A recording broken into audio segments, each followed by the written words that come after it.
Hello, young man. What brings you to this neck of the woods? Actually, I was wondering if I could interview you for my newspaper. Me? About what? Well, we're doing a series of articles on the homeless, and And you want to know what happened to me, what I live on, what it's like to live from hand to mouth? Yeah, I do want to know. Would you be willing to tell me your story? You got about 3 hours? Whatever we need. Well, then go ahead and sit down. Thanks. Let's see. Well, first, I'd like to ask you... No questions. Just listen. You think I grew up poor, don't you? That I don't have an education. But you're dead wrong. I have a college degree. I worked for a big company. My parents would turn over in their graves if they could see me now. But how... I said no questions. Just sit still and listen. In the beginning, I got up at 5 a.m. every day and was at work by 7.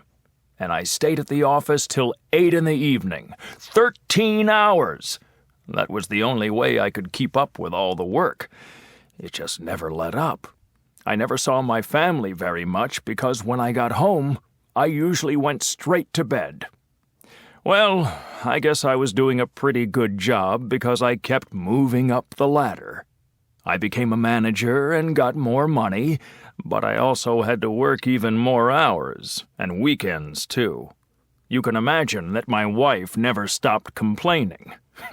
She told me I was getting burned out and had no time for a life. That must have been really hard to hear. Yeah, my marriage was at stake. So I went to my boss and asked for a vacation. He told me to wait 3 more months. He needed me there.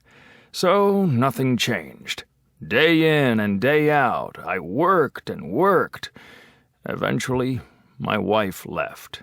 And guess what? The company closed down a year later. The economy was bad and I couldn't find another job. Over time, I lost everything.